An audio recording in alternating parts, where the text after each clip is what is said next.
Welcome back to 5 Minute Fantasy Football, presented to you by the Sports Gambling Podcast Network. Today we're talking about the Denver Broncos. Last year, the Sean Payton experiment did not go well. Russell Wilson got benched, and he is their highest paid quarterback, and he plays for the Pittsburgh Steelers. We're going to talk about the running backs, which receivers, can you trust any of the receivers, what's going on with the tight end position here, and of course, the starting quarterback. Got Mike Clay's projections up. We use Sleeper's ADP to talk about value. And of course, go do some best ball. Go to Underdog Fantasy. Use promo code FFSGPN so they know we sent you. And let's look at it. So Mike, he's got most players projected to miss some games. So Bo Nix, 14 games. Most of the players, the quarterbacks that he's projected are 15 games. So he's got basically Bo Nix starting every game. And he's got him finishing at QB 29. He's currently being drafted at QB 24. So people have a little bit higher expectations. He was the sixth quarterback drafted, and they got him at 3,169 yards, 16 touchdowns, 13 interceptions, and on the ground, 189 yards and 2 TDs. He can rush the ball. He had some rushing upside, 500 yards the year before last. Combined over 700 yards the last 2 seasons.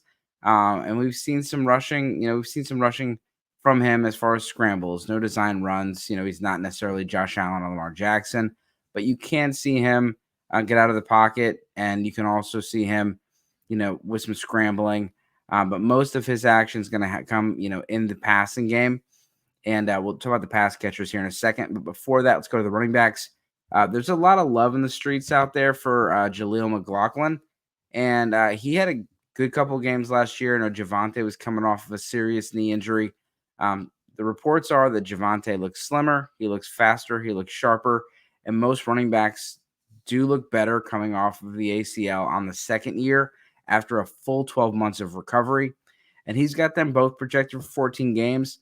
But Javonte's getting the lion's share of the work. 179 carries, 710 yards, 4 rushing touchdowns, 58 targets, 44 receptions, 270 yards. He's got him finishing as the RB29. He's currently being drafted at the RB31 position, so right around that. And Jaleel McLaughlin, he's got him finishing as the RB50, 45. He's going off the board at RB50, pick 166. Javonte's pick 90. And so with McLaughlin, you have 430 yards, 2 touchdowns, 31 receptions, 208 yards, 45. The situation with this running back room is there's a lot of bodies. You have Javonte, Jaleel, Samaje. They drafted Audric Estime in the 5th round, or Estime. And then you have Blake Watson, who is an undrafted free agent that got a lot of guaranteed money. Michael Burton's on here. He's the fullback.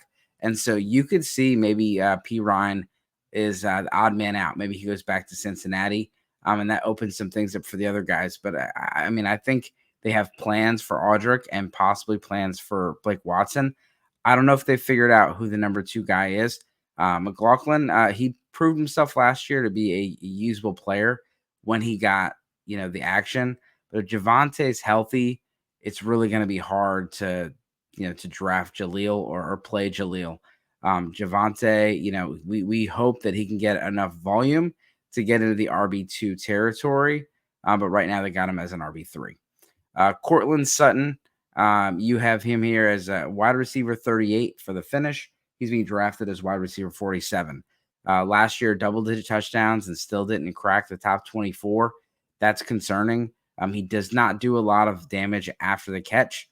And so that's one of the big problems with him is, he scores some touchdowns, but you don't get the yardage that you do with a lot of these players that can create after the catch. And you do see some inconsistencies with the hands and separation. So he's got 120 targets, 71 receptions, 897 yards, 5 touchdowns, finishing as the wide receiver 38. He's being drafted right now as wide receiver 47. The next up is Troy Franklin, wide receiver 73. He's actually the 5th that Mike has projected. So the ADP for him is way above what the expectation is. We'll see what he does in the preseason game tonight. But Franklin's not projected to do much, finishing as the wide receiver 107. Marvin Mims is actually Mike's second favorite. He's got him down for 49 receptions, 646 yards, 3 receiving touchdowns, finishing as a wide receiver 66. He's being taken off the board at wide receiver 76. So a little bit of a value, but again, a guy that, kind of is, boom or bust. They have the targets pretty well split between the next two, Tim Patrick and Josh Reynolds, about 40 targets apiece, but just really not a lot of attempts to go around. Only 490 attempts, but only 307 completions.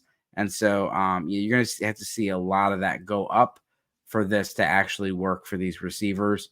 Anybody other than Cortland Sutton, you're really not drafting right now. If I would take a shot on anybody, it would be Marvin Mims. I think he's got some juice, and you're getting him pretty late. But I really, to be honest, would stay away from all pass catchers for the Denver Broncos. And Javonte Williams, yeah, he's a decent running back 3. But I'm not running out to grab anybody on this offense. Greg Dulcich, he's got him finishing as the tight end 36. We got there was some buzz last year for Lucas Kroll. He didn't look good in the preseason game. Then he broke his toe. Adam Troutman, he's never been a thing. It's always Troutman season, but it's really not. And Greg Dulcich, he looked good at times. He just cannot stay healthy. And so if he stays healthy, can he be a guy? I mean, you don't have an elite pass catcher in this offense. Could he be one of those tight ends that falls into 100 targets because of the receiving room? We don't know, but we've never really seen, other than Jimmy Graham, the offense in for Sean Payton really feature the tight end. And so we'll see how this works out, unless his name's Taysom Hill. But Dulcich is going off the board as tight end 29. He's finishing as tight end 36. He is a kind of a dart throw tight end at the end that people are looking at as like we'll see. And yeah, you can draft him as your second tight end at the last pick. And then, if it doesn't work out week 1 or 2, just drop him. But that's the Denver Broncos, this 5-minute fantasy football. As always, good luck this season.